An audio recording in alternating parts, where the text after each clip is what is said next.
이 할아버지는 누구야? 이분은 단군이야. 단군? 그게 누군데? 옛날에 한국 땅에 처음으로 나라를 세운 분이야. 단군의 아버지가 하늘나라에서 내려왔대. 하늘에서 내려왔다고? 에이, 말도 안 돼. 그러니까 신화지. 단군 신화라고 못 들어봤어? 단군 신화? 처음 듣는데? 줄리앙 씨, 오늘 발표 아주 자연스럽게 잘하던데요. 잘하기는요. 아니에요. 정말 잘했어요. 줄리앙 씨를 볼 때마다 생각하는 건데 어렸을 때도 아주 모범생이었을 것 같아요. 공부도 잘하고 맡은 일도 성실히 하는 그런 학생이었지요. 제가요? 그렇지 않아요. 사실은 제가 고등학교 때 엄마 말을 잘 안 들었거든요. 그래요? 믿을 수가 없는데요. 지금 이렇게 모범적인데 그랬을 리가 없지요. 그때는 철이 없어서 그랬나 봐요. 엄마가 늘 일찍 들어오라고 하시는데도 항상 수업 끝나기가 무섭게 친구들과 놀다가 밤늦게 들어갔어요. 그래서 엄마가 늘 저한테 청개구리 같다고 하셨지요. 청개구리요?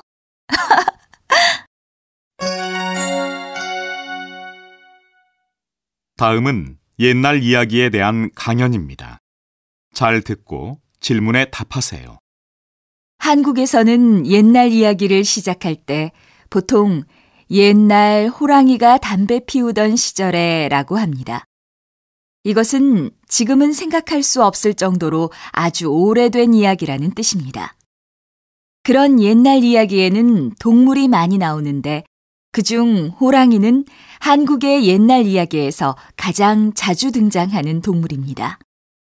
호랑이는 사람을 잡아먹는 무서운 동물로 나오기도 하고 자기를 도와줬던 사람에게 은혜를 갚거나 의리를 지키는 친구로 나오기도 하며 사람을 괴롭히다가 벌을 받는 동물로 나오기도 합니다. 또 다른 동물들의 놀림을 받는 어리석은 동물로 나오기도 하고 호랑이와 곶감 같은 이야기에서처럼 아주 겁이 많은 동물로 나오기도 합니다. 무섭고 위험한 동물인 호랑이를 사람들이 좋아했을 리가 없는데 옛날 이야기에는 왜 이렇게 자주 호랑이가 등장하는 것일까요? 옛날에는 호랑이가 먹이를 찾아 마을로 내려오는 일이 자주 있었기 때문에 한국 사람들에게 호랑이는 무섭고 위험한 동물이면서 생활 속에서 자주 만날 수밖에 없는 동물이었습니다. 그래서 호랑이 이야기가 많이 만들어지게 된 것입니다. 다음은 호랑이와 나그네라는 옛날 이야기입니다. 잘 듣고 질문에 답하세요. 옛날 호랑이가 담배 피우던 시절에 호랑이 한 마리가 길을 가다가 깊은 구멍에 빠졌어요. 마침 지나가던 한 남자에게 호랑이가 꺼내달라고 부탁했으나 그 남자는 무서워서 싫다고 했어요. 내가 너를 구해주면 나를 잡아먹을지도 모르는데 어떻게 너를 꺼내주겠니? 제가 그럴 리가 있겠어요? 절대 안 잡아먹을 거예요. 나중에 은혜를 꼭 갚을 테니 제발 꺼내주세요. 그래서 남자는 호랑이의 말을 믿고 호랑이를 꺼내주었어요. 그런데 호랑이는 구멍에서 나오기가 무섭게 그 남자에게 달려들었어요. 은혜를 갚겠다고 약속을 했잖아. 그러지 말고 다른 친구들에게 나를 잡아먹어도 좋은지 한번 물어보자. 그래서 호랑이와 남자는 먼저 소나무한테 물어봤어요. 사람들은 나무를 함부로 잘라서 쓰니까 잡아먹어도 돼. 남자는 깜짝 놀라서 다시 지나가던 황소에게 물어봤어요. 사람들은 일만 잔뜩 시키고 나를 먹기까지 하니까 잡아먹어도 돼. 그래서 호랑이가 남자를 잡아먹으려고 하는데 토끼 한 마리가 깡충깡충 뛰어왔어요. 이야기를 다 들은 토끼는 그럼 내가 잘 생각할 수 있도록 호랑이가 어떻게 빠져 있었는지 한번 보여줘 라고 말했어요. 그러자 호랑이는 바로 구멍으로 뛰어내렸어요. 그러자 토끼가 말했어요. 이 어리석은 호랑이, 의리가 있어야지. 너처럼 은혜를 모르면 벌을 받아야 해. 영리한 토끼의 도움으로 남자는 무사히 집에 갈 수 있었답니다.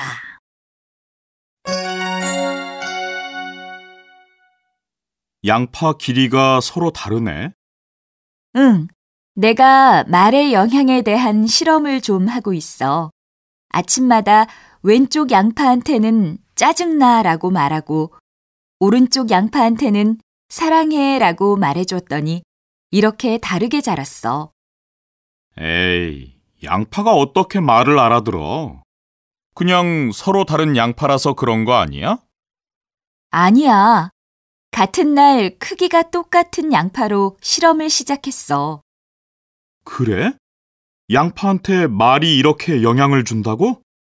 그럼 사람한테도 영향을 줄 텐데.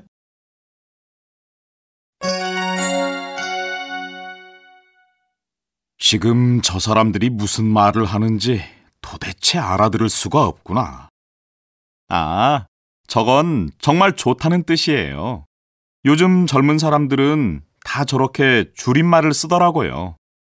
저도 친구들하고 말할 때 가끔 써요. 그래? 난 저런 말 좀 안 썼으면 좋겠다. 왜요? 전 줄임말을 사용하면 재미있고 좋던데요. 그래도 의사소통을 하려고 말을 하는 건데 줄여서 말하면 못 알아들을 수도 있잖아. 서로 못 알아들으면 말이 무슨 소용이 있어. 에이, 아버지. 요즘 젊은 사람 치고 줄임말을 안 쓰는 사람은 거의 없어요. 그래도 자꾸 저런 줄임말을 써버릇하면 나중에는 서로 대화가 안 통할 거야. 그럴 리가 있겠어요? 전 괜찮을 거라고 봐요.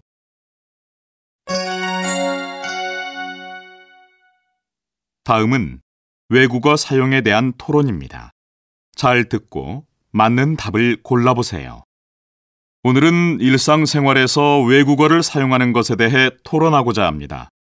두 분의 좋은 의견 부탁드립니다. 저는 한국말로 쓸 수 있는 것까지 외국어로 표현하는 것은 좋지 않다고 생각합니다. 예를 들어 빵을 파는 가게는 베이커리가 아니라 빵집이라는 한국어로 충분히 표현할 수 있습니다. 베이커리에서 빵을 사면 빵집에서 사는 것보다 맛있는 것도 아니지 않습니까? 저는 베이커리라는 이름을 들으면 빵집보다 더 다양한 빵을 파는 가게라고 느껴집니다. 제 생각에는 외국어를 사용하면 표현도 풍부해지고 한국어로 쓰는 것과는 다른 느낌을 표현할 수도 있어서 좋습니다. 그런 느낌의 차이는 축제 이름에서도 알 수 있습니다. 하이 서울 페스티벌은 안녕 서울 축제와는 느낌이 다르지 않습니까? 그 말도 일리가 있기는 하지만 외국어를 너무 많이 쓰면 의사소통이 잘 안 될 수도 있습니다. 대학생들에게 조사한 결과에 의하면 수업 시간에 교수님이 외국어를 너무 많이 써서 알아듣기도 힘들고 오해가 생길 때도 있다고 합니다. 글쎄요. 제 생각은 좀 다른데요. 외국어를 쓰면 오히려 이해가 더 잘 될 때가 많다고 봅니다. 텔레비전을 한국어로 설명하려면 더 복잡하고 길어질 것입니다. 움직이는 동영상을 보는 기계라고 해야 할 테니까요. 텔레비전, 라디오 같은 외래어와 베이커리 같은 외국어는 다르다고 봅니다. 이미 한국어로 굳어진 외래어들을 사용하는 것이 문제는 아니라고 생각합니다. 한국어를 써도 되는데 굳이 외국어를 사용하는 것이 문제지요.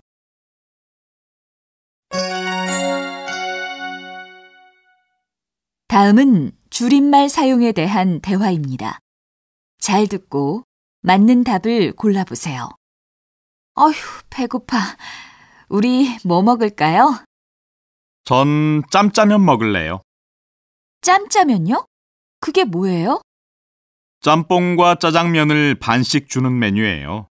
저처럼 중국집에 와서 짜장면 먹을까, 짬뽕 먹을까 고민하는 사람한테 딱 좋은 음식이지요.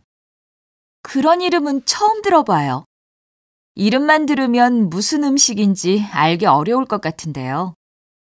그렇기는 하지만 짬뽕과 짜장면 반씩 주세요 하는 것보다는 쉽고 재미있잖아요. 남자친구를 남친, 여자친구를 여친 이렇게 부르는 것처럼요. 요즘에는 짬짜면 같은 줄임말을 인터넷뿐 아니라 보통 대화에서도 많이 쓰더라고요. 저도 봤어요. 편의점 앞에 알바 구함이라고 쓴 걸 보고 그게 무슨 말인지 물어본 적도 있어요. 저는 외국인이니까 그런 단어가 나올 때마다 물어봐야 해요. 얼마 전에 인터넷 뉴스에서 봤는데 줄임말은 일단 짧으니까 간단하게 말할 수 있어서 사람들이 선호한대요. 그래도 제가 생각하기에는 누가 들어도 알 수 있는 말을 사용하는 것이 맞는 것 같아요. 텔레비전에서 봤는데 그런 말을 못 알아들어서 대화가 끊길 때 그 말을 모르는 사람을 무시하거나 비웃는 경우도 있더라고요.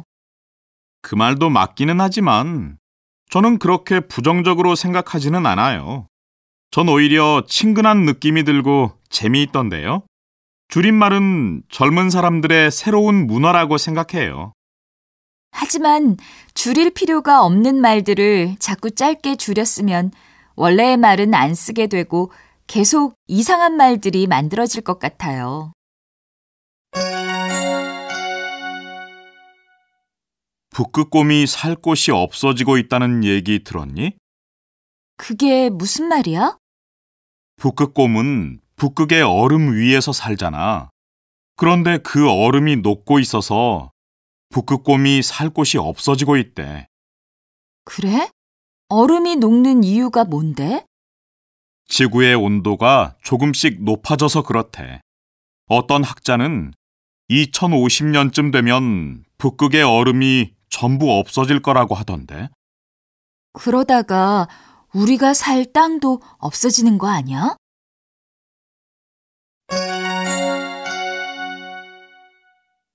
스티븐, 뭐 하고 있어? 휴대폰을 새로 샀는데 사용법을 몰라서 이것저것 해보고 있는 중이야. 휴대폰을 또 바꿨다고? 새로 산 지 1년도 안 됐잖아. 그래도 요즘은 새 휴대폰이 계속 나오니까 조금만 지나면 낡은 것처럼 느껴지더라고. 아무리 그래도 그렇지 멀쩡했잖아. 고장난 것도 아닌데 자꾸 버리고 새로 사는 건 낭비 아니야? 멀쩡하지는 않았어. 가끔 인터넷 연결이 안 될 때가 있었거든. 고쳐서 쓰려다가 싸게 나온 제품이 있어서 산 거야. 너무 그러지 마. 새 것만 좋아해서 쓰던 물건을 자꾸 버리면 쓰레기가 계속 늘어나게 되잖아. 그러다가 나중에는 우리가 쓰레기 더미 속에서 살아야 할지도 몰라. 그래, 알았어. 앞으로 쓸 수 있는 물건은 고쳐서 쓰도록 노력할게.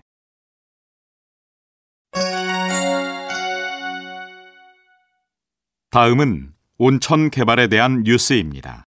잘 듣고 맞는 답을 골라보세요. 충북 괴산 주민들이 온천 개발을 반대하는 거리 시위를 벌였습니다. 주민들은 온천을 개발하면 자연이 파괴되고 환경 오염이 심해질 것이라면서 온천 관광지 개발을 취소해야 한다고 주장했습니다. 온천이 개발되면 온천에서 나온 폐수와 생활하수 때문에 수질 오염이 심해질 수밖에 없습니다. 그러니 그 물을 식수로 사용하는 많은 주민들이 어떻게 이 사업에 반대하지 않을 수 있겠어요? 물이 오염되면 나중에는 우리들이 마실 물마저 없어질지도 모릅니다. 오늘 거리 시위에는 지역 주민과 환경단체 회원 등 1000여 명이 참가했습니다. 이들은 온천 개발이 중단될 때까지 시위를 그만두지 않겠다고 합니다. 또한 주민의 건강한 삶을 위해 꼭 온천 개발을 막아서 환경을 보호해야 한다고 말했습니다. 지역 주민들의 강한 반대에 부딪힌 온천 개발, 쉽게 해결될 문제가 아닌 것 같습니다. KBC 뉴스 오유선이었습니다. 다음은 온천 개발에 대한 대화입니다. 잘 듣고 질문에 답하세요. 얘기 들었어요? 우리 동네에 온천을 개발한다면서요? 네. 그런데 반대하는 사람들이 많다고 들었어요. 어제도 온천 개발을 반대하는 거리 시위를 했대요. 거리 시위요? 왜요? 온천을 개발하면 우리 동네 발전에 좋은 거 아니에요? 그렇지만도 않아요. 지역 개발이 될 수 있는 반면에 환경이 오염될 수도 있거든요. 그래서 사람들이 반대하는 거예요. 환경오염이요? 온천 개발이 환경오염하고 무슨 상관이 있어요? 온천을 개발하게 되면 온천에서 사용한 폐수가 강으로 흘러들어가게 돼서 결국은 강이 오염될지도 모른대요. 아, 그럴 수도 있겠군요. 그러면 온천 개발은 다시 한번 생각해 봐야겠는데요. 그러니까요. 저도 처음에는 온천 개발에 찬성하려다가 강이 오염될 수 있다는 얘기를 듣고 마음을 바꿨어요. 우리 동네 환경을 생각하니까 온천 개발이 반갑지 않더라고요. 우리 동네는 물이 맑기로 유명한 곳이잖아요. 맞아요. 생각 없이 온천을 개발하면 수질오염 때문에 아름다운 경치도 망치고 나중에는 우리가 마실 물마저 없어질 수도 있겠어요. 그러게 말이에요. 다행히 반대하는 사람들이 많아서 마음대로 온천 개발을 진행하지는 못하나 보더라고요. 다행이군요. 우리 동네는 우리가 지켜야죠. 방학 때 뭐 할 거예요? 아무 계획 없는데요. 왜요? 저는 이번 방학 때 유럽으로 배낭여행 갈까 하는데 같이 갈래요? 여행은 좋은데 배낭여행은 좀 힘들지 않겠어요? 전 배낭여행보다는 가이드가 다 알아서 해주는 패키지 여행이 편하던데요. 젊어 고생은 사서도 한다고 하잖아요. 배낭여행 같이 좀 힘든 여행을 하는 게 나중에 좋은 추억이 될 거예요. 자기가 미리 계획을 세워서 여행을 하면 기억에도 오래 남고요. 그런가요? 어디로 갈 건데요? 전라도 여행 갔다 왔다면서요? 어땠어요? 정말 좋았어요. 끝없이 펼쳐진 파란 바다를 지금도 잊을 수가 없어요. 가기 전에는 갈까 말까 하더니 아주 마음에 들었나 봐요. 네.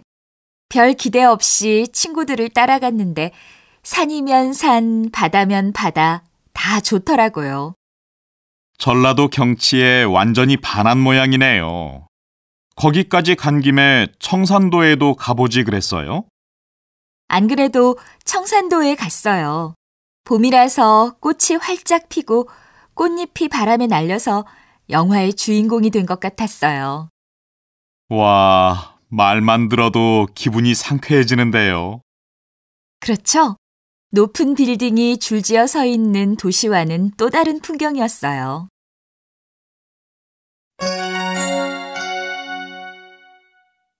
다음은 경복궁에 대한 안내입니다. 잘 듣고 맞는 답을 골라보세요. 안녕하십니까? 저는 오늘 여러분께 경복궁 안내를 해드릴 김재영입니다. 지금 여러분께서 계시는 이곳이 바로 광화문입니다.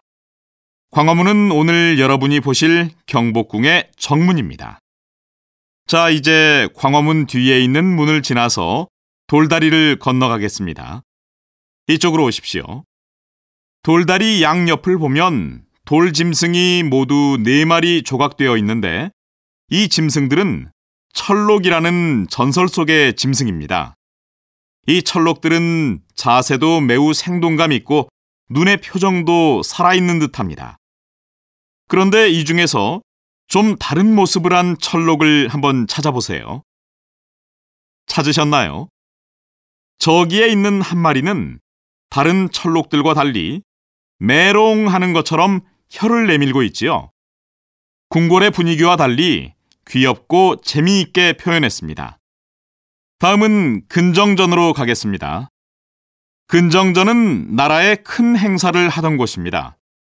근정전 뒤로 인왕산과 북악산이 있는데 두 산 사이에 보이는 근정전의 모습이 가장 아름답다고 합니다.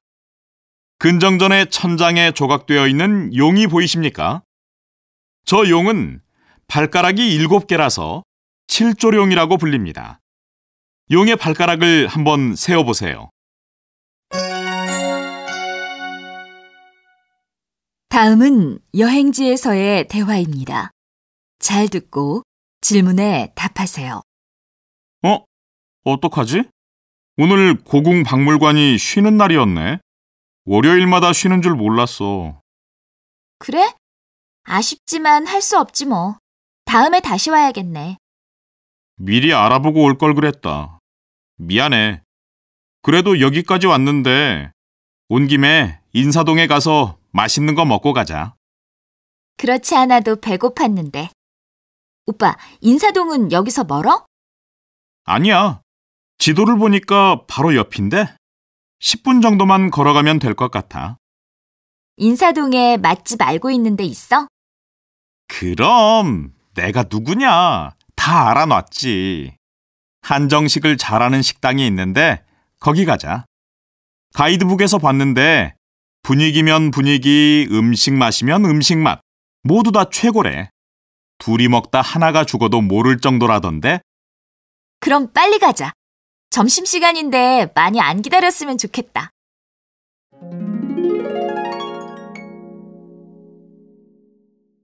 네? 예약을 안 해서 자리가 없다고요? 오빠, 이게 뭐야? 이제 어떡해? 너무 배고픈데. 백화점 세일 기간이라서 그런지 사람이 많네요. 그러게요.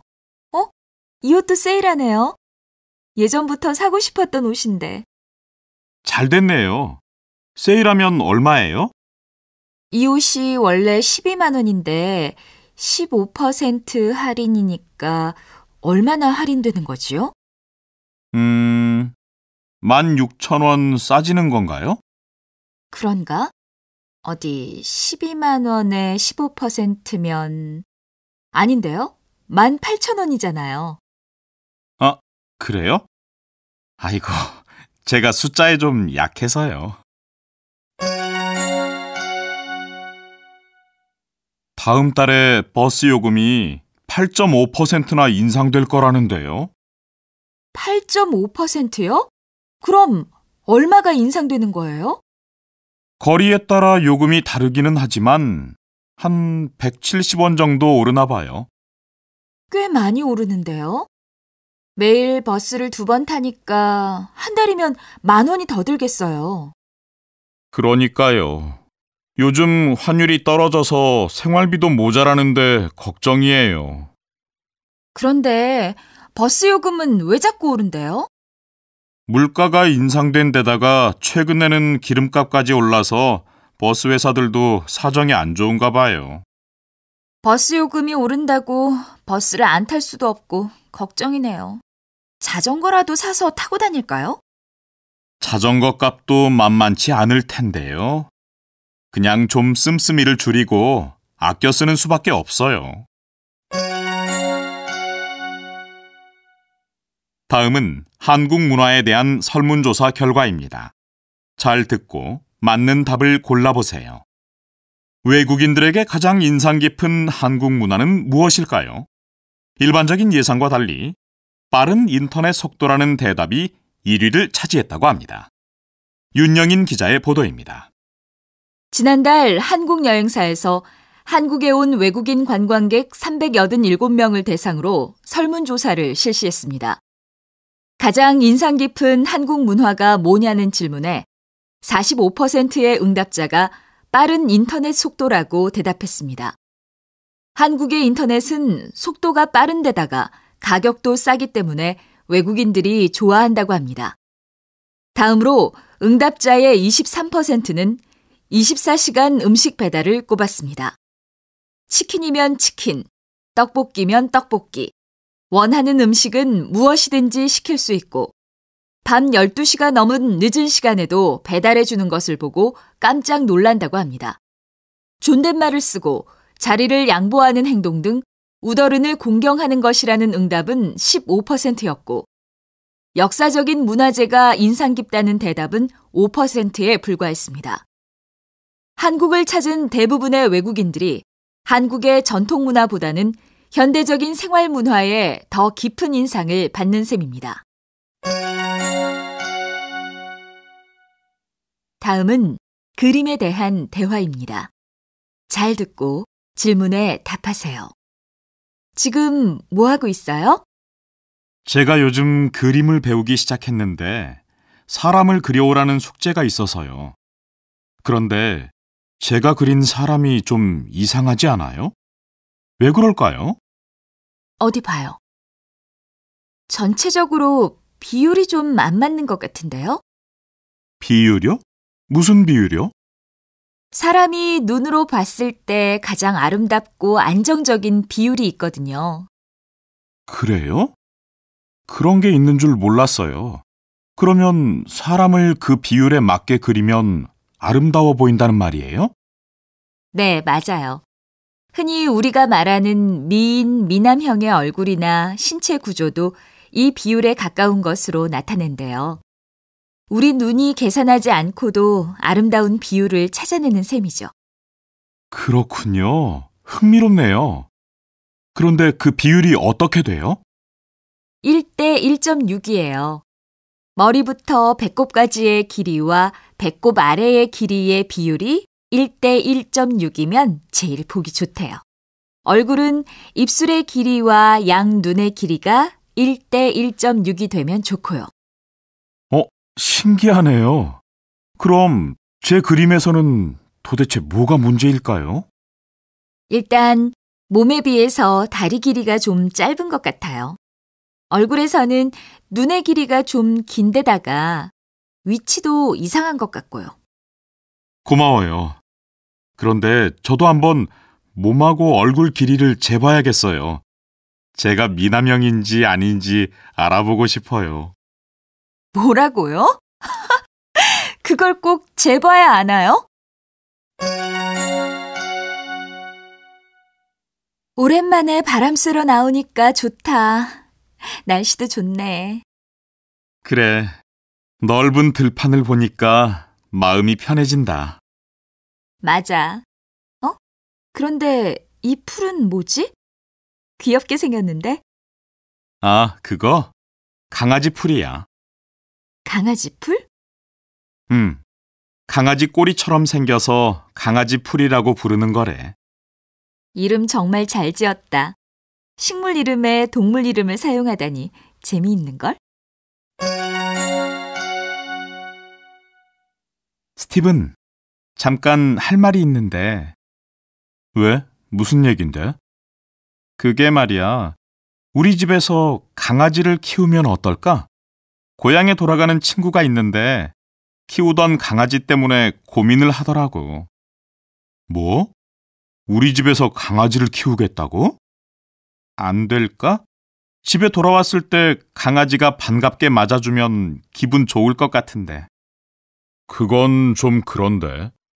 강아지 배설물이나 털 때문에 집이 지저분해질 거고, 강아지가 짖기라도 하면 다른 집에도 방해가 될 거야. 그건 걱정 마. 내가 알아서 깨끗이 청소도 하고 짖지 않게 훈련도 시킬게. 강아지가 없을 때만 못하겠지만 내 생활에 방해가 안 되도록 노력할게. 내가 잘 몰라서 그러는데 알게 모르게 돈도 많이 들어갈 거야. 그렇게 무조건 부정적으로만 생각할 게 아니라 좋은 점도 생각해보자. 다음은 동화의 일부분입니다. 잘 듣고 맞는 답을 골라보세요. 어느 날 시골 마을의 한 농장에 동물 4마리가 모여 앉아 자신들의 생활에 대해 이야기를 하고 있었습니다. 먼저 말이 흥분된 목소리로 말했습니다. 내가 우리 주인을 위해서 얼마나 부지런히 일했는데 무거운 짐도 불평 없이 나르고 먼 길을 여행할 때도 항상 열심히 걸어갔다고. 그런데 우리 주인은 이제 내가 나이가 좀 들었다고 나를 팔아버리겠대. 어떻게 나한테 이럴 수가 있어?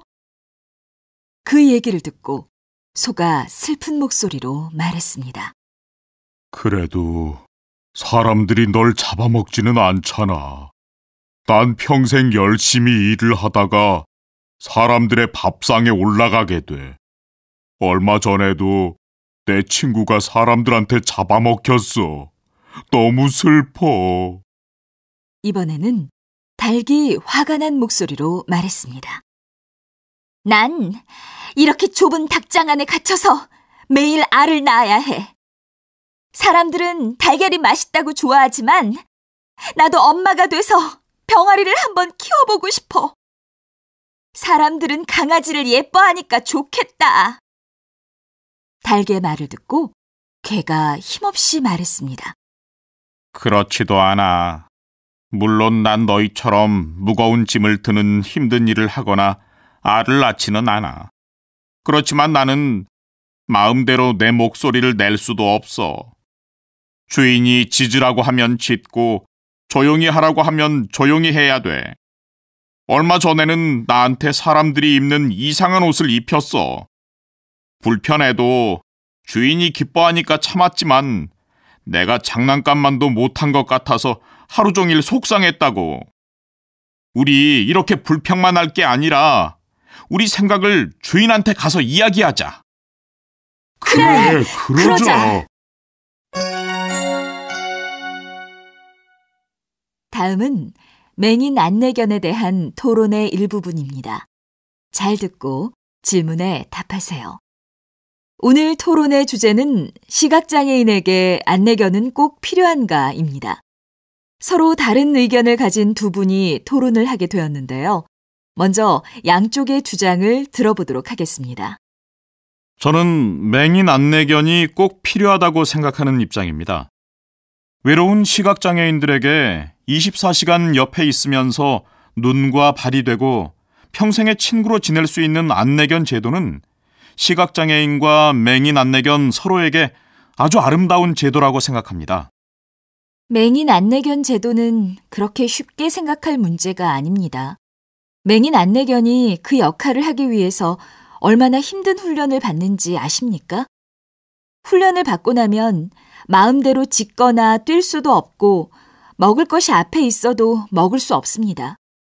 평생 개의 본능을 없애고 살도록 하는 것이니 애완견만도 못한 생활을 하는 셈이지요. 저는 그렇게 생각하지 않습니다. 힘들게 생활하고 있는 시각장애인의 입장에서 먼저 생각해 보십시오.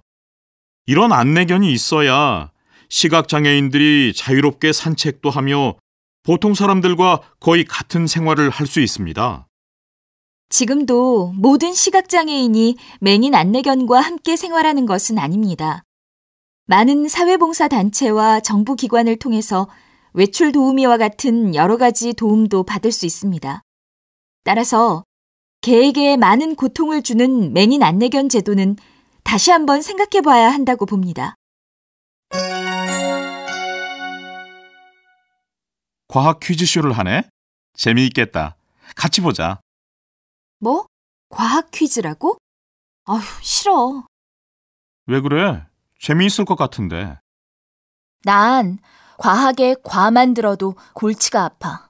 관심도 없고. 왜 그렇게 과학을 싫어하는 거야? 과학은 너무 어렵고 이해도 잘 안 되거든. 그래서 어렸을 때부터 별로 안 좋아했어. 그렇게 어렵게만 생각하지 마. 우리 생활에서 과학이 활용되는 경우가 얼마나 많은데. 와, 하늘의 별 좀 봐. 예쁘다. 정말 별이 참 많네. 그런데 저 우주의 끝은 어디일까? 우주의 끝? 갑자기 우주에 대해 관심이 생긴 거야? 아니, 관심이 생겼다기보다는 얼마 전에 읽은 잡지 기사가 생각나서 그래. 과학자들은 우주의 끝이 있을 거라고 하더라고. 설마 우주가 끝이 있겠어? 우주는 끝없이 이어져 있다고 들은 것 같은데. 그렇지 않은가 봐. 과학자들의 연구에 의하면 우주는 끝이 있고 지금도 계속 그 크기가 커지고 있대. 그래? 그럼 끝이 어디라는 거야? 그건 아직 밝혀지지 않았어. 지금의 기술로는 그 끝을 알기는 어려운가 봐. 하지만 계속 커진다는 것은 끝이 있다는 말 아니겠어? 정말 그럴까? 나는 믿어지지 않는데. 다음은 라디오 과학 프로그램입니다. 잘 듣고 맞는 답을 골라보세요.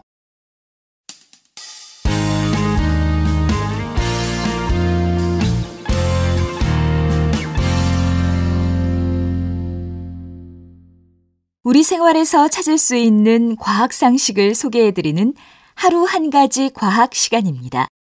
오늘도 여러분이 자주 볼 수 있었지만 무심코 지나쳤던 재미있는 과학 상식 한 가지를 소개해드리겠습니다. 지구가 가만히 멈춰 있는 게 아니라 돌고 있다는 사실을 학교 선생님으로부터 배운 적이 있을 겁니다. 그렇지만 정말 지구가 돌고 있을까 의심해 본 적은 없으십니까? 지구가 돌고 있다는 것을 어떻게 알 수 있을까요? 집의 욕조나 세면대에서 물이 빠져나갈 때 물이 빙빙 돌면서 내려간다는 사실을 모두 알고 계실 겁니다. 그렇다면 혹시 물이 어느 방향으로 도는지 기억하십니까? 지구의 중심인 적도를 기준으로 여러분이 북쪽에 있다면 시계 반대 방향으로 돌면서 내려갑니다. 남쪽에 있다면 시계 방향으로 돌면서 내려갈 겁니다. 이렇게 방향이 달라지는 이유는 지구가 돌고 있기 때문이지요. 지구가 도는 힘에 의해서 물이 도는 방향이 달라지게 됩니다. 그렇다면 적도에서는 물이 어느 방향으로 돌게 될까요? 적도에서는 물이 어느 방향으로도 돌지 않고 똑바로 빠져나갑니다. 지구가 돌고 있다는 사실을 이렇게 생활에서도 확인할 수 있다는 것이 정말 신기하고 재미있지 않으세요? 오늘 여러분이 샤워를 할 때 물이 내려가는 방향을 한번 확인해 보세요. 다음은 파마의 원리에 대한 대화입니다. 잘 듣고 질문에 답하세요. 머리 새로 했어? 뭔가 달라진 것 같은데? 응, 어제 미용실에 다녀왔어. 분위기를 좀 바꿔보려고 파마를 했는데 잘 어울려? 잘 어울린다. 그런데 머리 모양을 이렇게 만들 수 있다는 게 참 신기해. 그렇지? 나도 파마할 때마다 그 원리가 궁금했어. 머리를 이렇게 구불구불하게 만들다니. 그러게. 도대체 어떻게 머리 모양이 바뀌는 걸까? 내 생각엔 어떤 원리인 것 같아? 글쎄, 내 생각엔 파마약이 중요한 것 같아. 파마할 때 파마약을 2번 쓰잖아. 아마 첫 번째 약으로는 머리 모양을 만들고 2번째 약으로는 머리카락을 보호해주는 거 아닐까? 반은 맞고 반은 틀렸어. 설마 그렇게 간단한 걸 내가 물어봤겠어? 그럼 그렇게 되는 원리가 뭐지? 그게 왜 그러냐 하면 너도 알다시피 머리카락은 단백질이잖아. 그 단백질이 결합돼서 머리카락이 항상 일정한 모양을 유지할 수 있는 거래. 그런데? 그런데 파마약을 사용해서 그 단백질 결합을 끊는 거래. 그러면 머리카락의 모양을 마음대로 만들 수 있게 된대. 아, 그런 거구나. 원하는 머리 모양을 만들고 2번째 약을 사용해서 다시 단백질을 결합시키면 만든 모양이 그대로 유지되는 거지. 파마도 과학이구나. 파마에도 이런 과학적 원리가 적용되는 줄 몰랐어.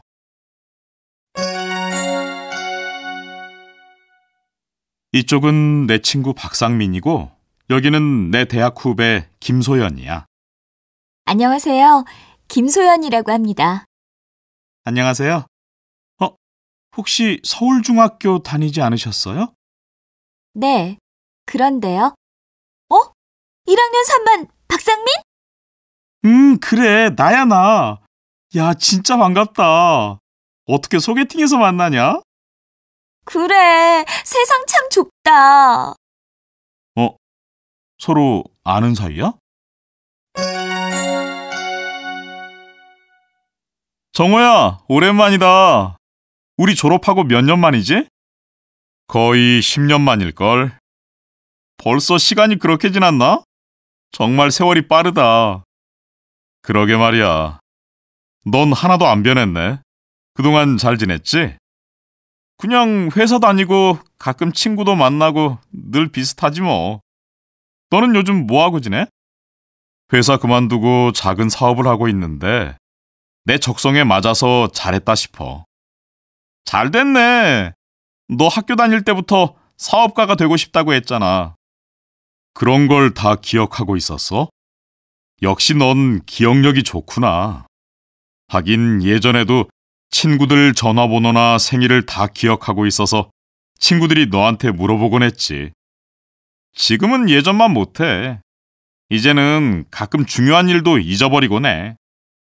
나도 그래.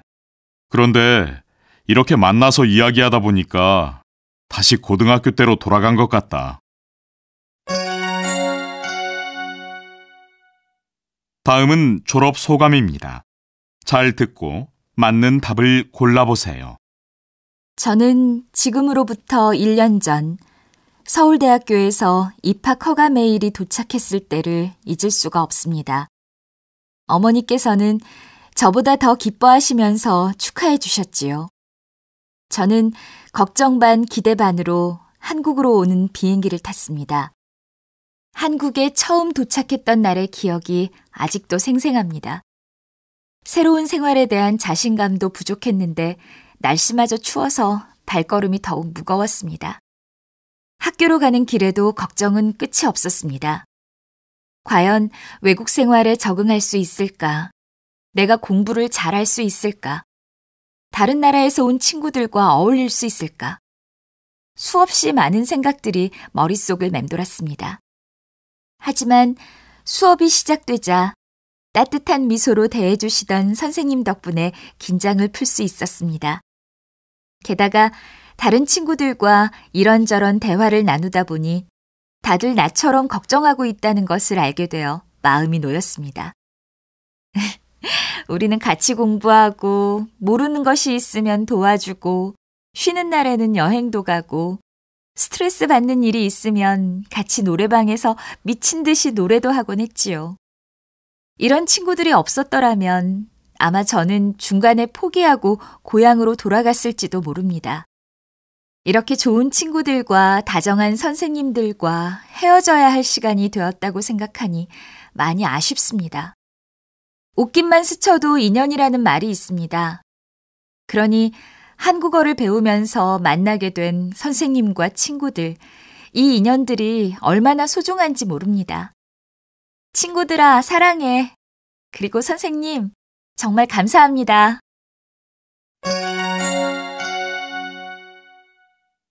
다음은 두 친구의 대화입니다. 잘 듣고 질문에 답하세요. 그럼 이번 주말에 고향으로 돌아가는 거야? 응, 토요일 2시 비행기야. 그렇구나. 세월이 정말 쏜살 같네. 그래, 우리가 처음 만난 게 엊그제 같은데 벌써 1년이 지났네. 우리 정말 재미있었는데. 주말마다 노래방에 가서 신나게 노래 부르곤 했었잖아. 내가 가수처럼 노래를 잘해서 처음에 깜짝 놀랐다니까. 내가 가버리면 나는 누구랑 노래방에 가냐? 나 말고도 노래방 좋아하는 친구들 많잖아. 뭐가 걱정이야. 나는 너랑 부산에 여행 갔을 때가 제일 기억에 남는다. 처음엔 말이 안 통해서 제대로 먹을 것도 못 사 먹고 길도 잘 못 찾아서 2시간 동안 헤맸었지. 그래, 그래도 재미있었는데. 너도 힘들었을 텐데 그동안 나한테 왜 그렇게 잘해줬어? 어, 그래도 힘들 때마다 도와준 덕분에 한국어 공부도 잘 끝내게 되었어. 고마워. 고맙긴. 나도 널 만난 걸 잊을 수 없을 거야. 고향에 도착하면 연락할게. 그래, 나도 자주 연락할게. 건강하게 잘 지내. 나중에 내 고향에 꼭 놀러 갈게. 우리 고향에? 그래. 흥부가 좋아라고 개도 짝을 떨어붙고 나면 도로 속 툭툭 털고 돌아서다 돌아보면 도로 하나 가뜨고 돌아서다 돌아보면 도로가 쌀이 도로 같아 돌아서다 돌아보면 도로 하나 가뜨고 돌아서다 돌아보면 도로 하나 가뜨. 노래를 잘 못 알아듣겠어요. 힙합 같기도 한데. 판소리 흥보가 중 흥부가 박타는 장면이에요. 그렇군요. 그런데 무슨 내용이에요? 제비 다리를 고쳐준 착한 흥부가 박을 열었더니 보물이 막 쏟아져 나오는 장면이에요. 박에서 보물이 나온다고요? 네, 제비 덕분에 흥부가 부자가 되지요. 흥부와 놀부. 때, 옛날. 곳, 어느 마을. 나오는 사람. 흥부, 흥부 아내. 흥부 아이 1, 2, 3. 놀부, 놀부 아내. 제비, 해설자. 옛날 어느 마을에 흥부와 놀부 두 형제가 살고 있었습니다. 형 놀부는 마음씨가 고약했지만 동생 흥부는 마음씨가 착했습니다. 아버지가 돌아가시자 욕심 많은 놀부는 부모님이 물려주신 재산을 모두 차지해버렸습니다. 그래도 흥부는 아무 불평 없이 놀부네 집에서 온갖 일을 도우며 살았습니다. 네 이놈 흥부야. 너는 언제까지 내 집에서 살 생각이냐? 자식을 9이나 두고서 우리 집에 붙어 살다니 참 뻔뻔하기도 하구나. 잘못했습니다, 형님. 이제 아이들을 데리고 따로 나가서 살겠습니다. 그동안 먹여주고 재워주셔서 감사합니다. 이제부터는 제 힘으로 살아보겠습니다. 놀부는 흥부 가족을 내쫓아버렸습니다.